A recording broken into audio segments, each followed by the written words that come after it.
श्री गुरु स्तोत्रम्। गुरुर्ब्रह्मा गुरुर्विष्णु गुरुर्देवो महेश्वरः गुरुरेव परं ब्रह्म तस्मै श्री गुरवे नमः। अखण्डमण्डलाकारं व्याप्तं येन चराचरं तत्पदं दर्शितं येन तस्मै श्री गुरवे नमः। अज्ञानतिमिरान्धस्य ज्ञानाञ्जनशलाकया चक्षुरुन्मीलितं येन तस्मै श्री गुरवे नमः। स्थावरं जङ्गमं व्याप्तं येन कृत्स्नं चराचरं तत्पदं दर्शितं येन तस्मै श्री गुरवे नमः। चिद्रूपेण परिव्याप्तं त्रैलोक्यं सचराचरं तत्पदं दर्शितं येन तस्मै श्री गुरवे नमः। सर्वश्रुतिशिरोरत्न समुद्भासितमूर्तये वेदान्ताम्बुजसूर्याय तस्मै श्री गुरवे नमः। चैतन्यं शाश्वतं शान्तं व्योमातीतं निरञ्जनं बिन्दुनादकलातीतं तस्मै श्री गुरवे नमः।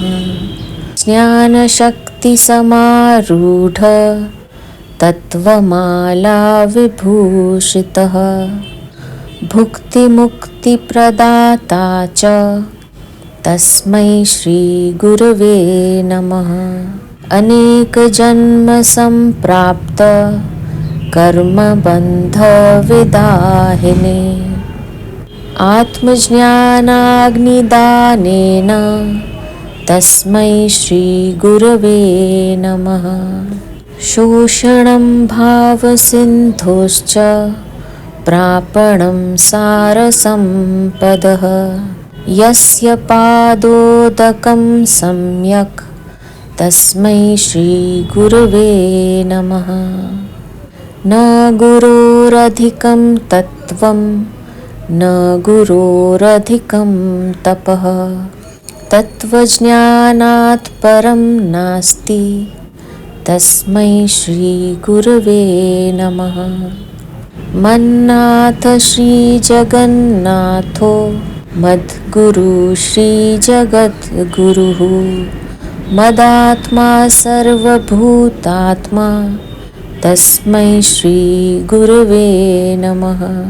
गुरुरादिरनादिश्च गुरुः परमदैवतं गुरुः परतरं नास्ति तस्मै श्री गुरवे नमः। ब्रह्मानन्दं परमसुखदं केवलं ज्ञानमूर्तिं द्वन्द्वातीतं गगनसदृशं तत्त्वमस्यादिलक्ष्यम् एकं नित्यं विमलमचलं सर्वधी साक्षिभूतं भावातीतं त्रिगुणरहितं सद्गुरुं तं नमामि। आइए गुरु स्तोत्रम के बारे में कुछ चर्चा करते हैं और उसके पश्चात हम गुरु स्तोत्र के श्लोकों के अभिप्राय को समझने का प्रयास करेंगे।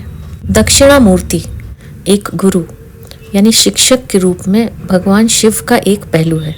उन्हें सर्वोच्च या अंतिम जागरूकता, समझ और ज्ञान का अवतार माना जाता है। योगिक संस्कृति में शिव को भगवान के रूप में नहीं बल्कि प्रथम गुरु या आदि गुरु के रूप में जाना जाता है। वह आदि योगी या प्रथम योगी हैं। गुरु स्तोत्रम श्री आदि शंकराचार्य का एक भजन है जो एक आदर्श आध्यात्मिक मार्गदर्शक या गुरु के गुणों की प्रशंसा करता है। यह भजन गुरु के प्रति समर्पण करने, उनका आशीर्वाद लेने के महत्व पर प्रकाश डालता है और आत्म प्राप्ति की यात्रा में आध्यात्मिक मार्गदर्शक की महत्वपूर्ण भूमिका पर जोर देता है। कुल मिलाकर गुरु स्तोत्रम गुरु के प्रति कृतज्ञता और श्रद्धा की एक सुंदर अभिव्यक्ति है। आइए इन श्लोकों के अभिप्राय को समझने का प्रयास करते हैं। गुरुर्ब्रह्मा गुरुर्विष्णु गुरुर्देवो महेश्वरः गुरुरेव परं ब्रह्म तस्मै श्री गुरवे नमः। हम सभी के पास 3 ऊर्जाएं हैं, ब्रह्म शक्ति, विष्णु शक्ति और शिव शक्ति। ब्रह्म शक्ति वह ऊर्जा है जो सृजन में हमारी सहायता करती है। सभी नए विचार और समझ ब्रह्म शक्ति के कारण ही विकसित होते हैं। हम ब्रह्म शक्ति के कारण नई चीजों का निर्माण करते हैं। यह शक्ति हमें किसी भी कार्य की शुरुआत करने में मदद करती है। विष्णु शक्ति वह ऊर्जा है जो हमें बनाए रखने में मदद करती है। कई बार ऐसा होता है कि किसी कार्य को शुरू करने में तो अच्छा लगता है, लेकिन उसे उसी उत्साह के साथ बनाए रखना मुश्किल हो सकता है। विष्णु शक्ति नियंत्रण एवं रख रखाव में सहायता करती है। शिव शक्ति वह ऊर्जा है जो विनाश और परिवर्तन करती है। जब गलत धारणाएं टूटती हैं और नई समझ विकसित होती है, तब शिव शक्ति काम करती है। चीजों को खत्म करने की चाहत ही शिव शक्ति की विशेषता है। इसी प्रकार हम सभी में ये 3 शक्तियां व्याप्त हैं और ये अलग अलग अनुपात में मौजूद हैं। गुरु वह होता है जिसमें तीनों ऊर्जाएं समान रूप से और उच्चतम तीव्रता के साथ प्रतिबिंबित होती हैं। इसलिए गुरु को सर्वोच्च या पर ब्रह्म माना जाता है, जो तीनों ऊर्जाओं के अस्तित्व का आधार है। अखंड मंडलाकारं व्याप्तं येन चराचरं तत्पदं दर्शितं येन तस्मै श्री गुरवे नमः। ऐसा कुछ भी नहीं है जो स्वयं ब्रह्म की प्राप्ति के समान पूर्ण और संपूर्ण हो। यह ज्ञान समय से अप्रभावित और चिर युवा है। यह पीढ़ी दर पीढ़ी अनवरत प्रवाहित होती आ रही है। इसे अखंड या अविवादित या अविभाजित माना जाता है। ब्रह्म इस संपूर्ण अनंत सृष्टि में इस ब्रह्मांड के सारांश के रूप में व्याप्त है। यह अस्तित्व में मौजूद हर चीज का आधार है, जो चलता है और वो भी जो नहीं चलता है। अनादिकाल से ब्रह्म, गुरु और आत्मा को एक ही माना गया है। कभी कभी यह अवधारणा कारगर साबित नहीं होती। इसे इस तरह से समझा जा सकता है, यह वही बिजली है जो हैलोजन, ट्यूबलाइट और एक छोटे से बल्ब को जलाती है। हैलोजन एक छोटे बल्ब की तुलना में अधिक रोशनी देता है और अधिक स्पष्ट रूप से रास्ता दिखाता है। उसी प्रकार ब्रह्म, गुरु और आत्मा सभी एक ही ऊर्जा हैं। गुरु हैलोजन की तरह है, जो हमें वास्तविकता का एहसास करने का रास्ता दिखाता है। इसलिए हम उस गुरु तत्व को नमन करते हैं, जिसने हमें परम तक पहुंचने का रास्ता दिखाया है। यहाँ झुकना कायरता का काम नहीं है। जब हम शारीरिक या मानसिक रूप से झुकते हैं, तो हम अपनी सर्वोच्च क्षमता को गुरु के चरणों में समर्पित कर देते हैं।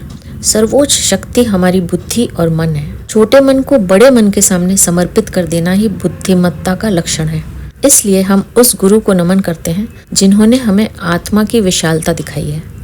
अगला श्लोक है अज्ञानतिमिरान्धस्य ज्ञानाञ्जय शलाकया चक्षुरुन्मीलितं येन तस्मै श्री गुरवे नमः।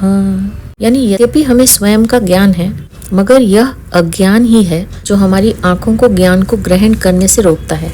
हम सत्य के बारे में बात तो कर सकते हैं, लेकिन उसका कोई व्यवहारिक अनुभव नहीं है। बुद्धि के स्तर पर यह एक सतही समझ हो सकती है, लेकिन अगर यह दिल पर असर नहीं करती, अगर यह हमें रोमांच और विस्मय से नहीं भरती, तो ज्ञान सिर्फ एक अवधारणा बनकर रह जाता है।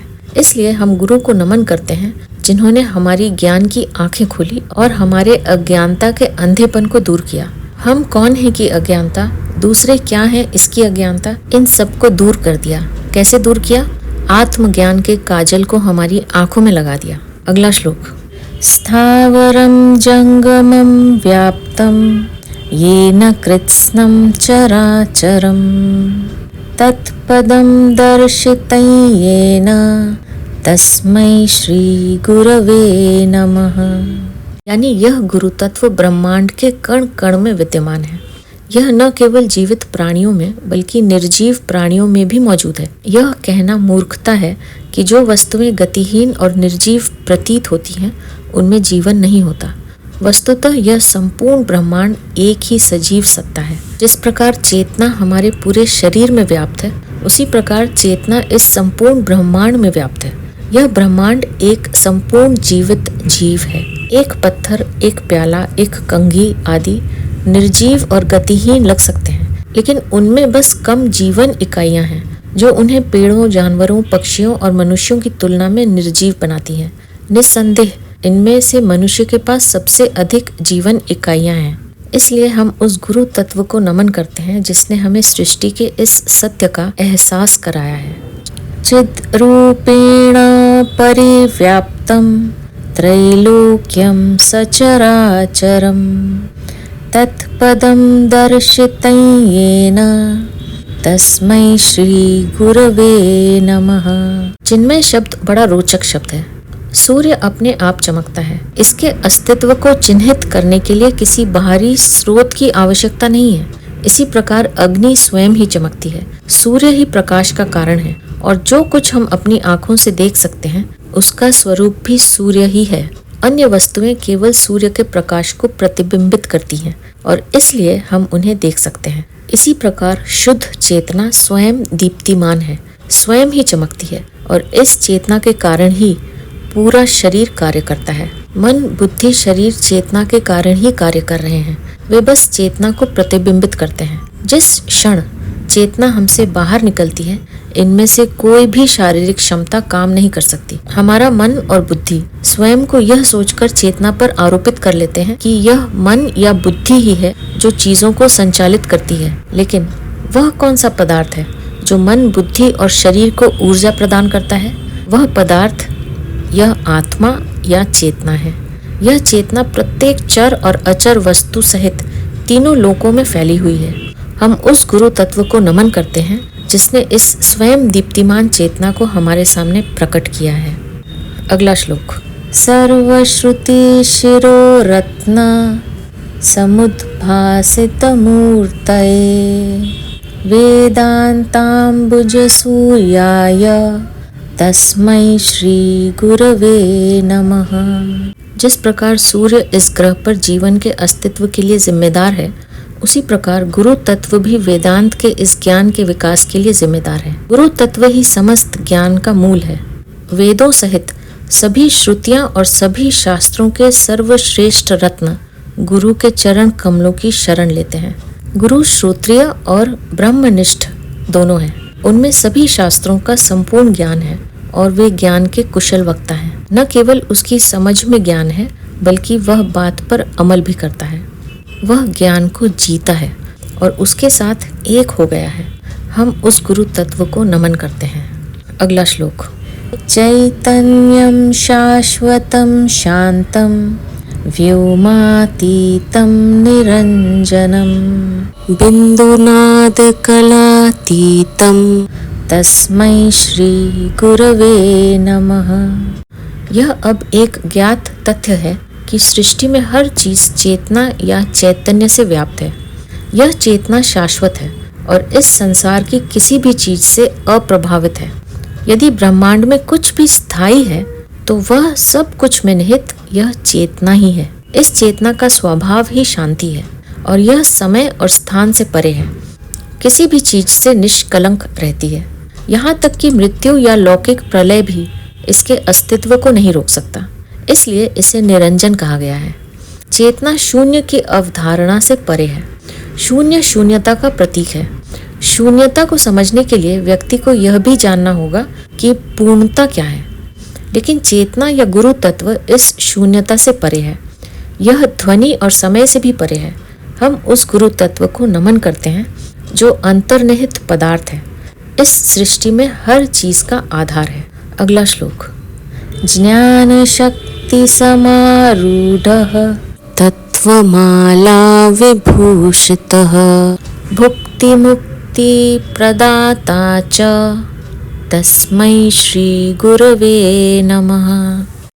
गुरु आत्मज्ञान में दृढ़ता के साथ स्थापित है। वह अपने गले में आत्मज्ञान की माला पहनते हैं जो दर्शाता है कि वह सच्चे ज्ञान का स्थान है। गुरु की सहायता और आशीर्वाद से न केवल भौतिक इच्छाओं की पूर्ति होती है, बल्कि आध्यात्मिकता के मार्ग पर उच्चतम ज्ञान या मुक्ति भी मिलती है। हम उन गुरु के चरण कमलों को प्रणाम करते हैं। अगला श्लोक। अनेक जन्म संप्राप्त कर्म बंध विदाहिने आत्मज्ञान प्रदानेन तस्मै श्री गुरवे नमः। हम सभी के कर्मों का लेखा जोखा कई जन्म से कर्मों और घटनाओं के प्रभाव से भरा होता है। वास्तव में खाता हमारे पहले जन्म से ही चालू हो गया था।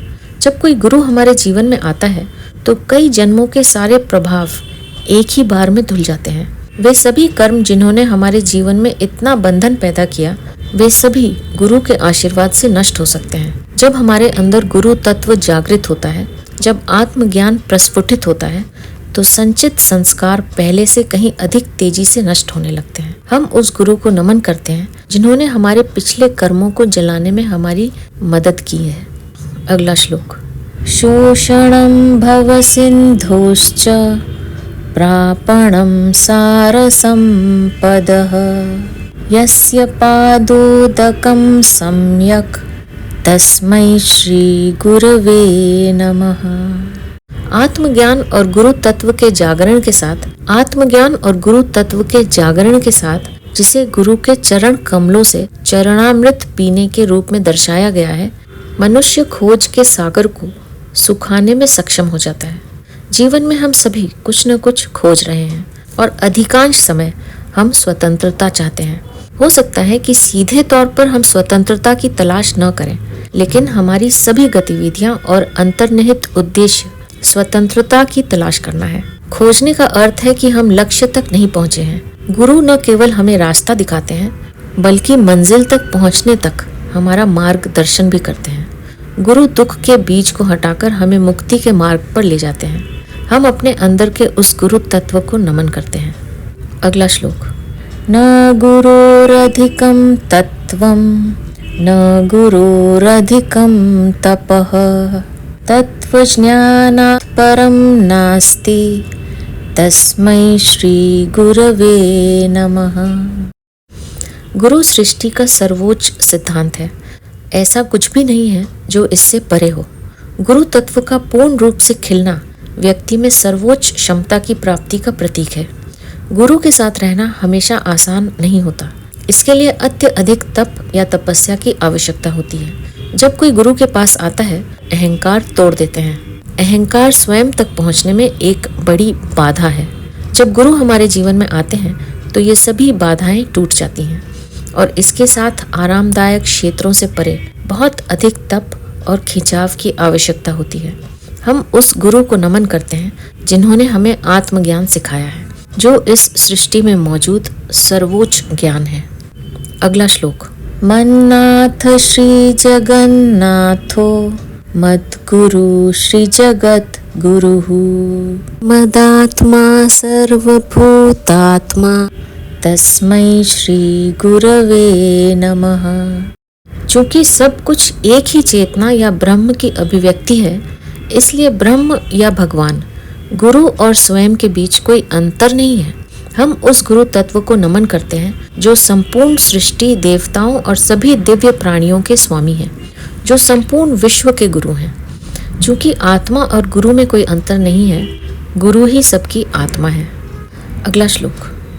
गुरुर आदिर अनादिश्च गुरुः परम दैवतम गुरुः परतरम नास्ति तस्मै श्री गुरवे नमः। गुरु तत्व का ना तो कभी कोई आरंभ हुआ है और न ही कभी अंत होगा। यह शाश्वत स्थायी है। यह हमेशा वहाँ था। हालांकि ब्रह्मांड इस गुरु तत्व से उत्पन्न हुआ है, इसलिए भले ही ब्रह्मांड का एक प्रारंभिक बिंदु है, गुरु तत्व के पास कोई बिंदु नहीं है। गुरु सभी देवों में सर्वोपरि है। गुरु का स्थान देवताओं से भी परे है। देवता भी गुरु के आशीर्वाद और प्रेम के लिए तरसते हैं। गुरु तत्व से बढ़कर कुछ भी नहीं है। हम गुरु के उस शाश्वत सिद्धांत को नमन करते हैं।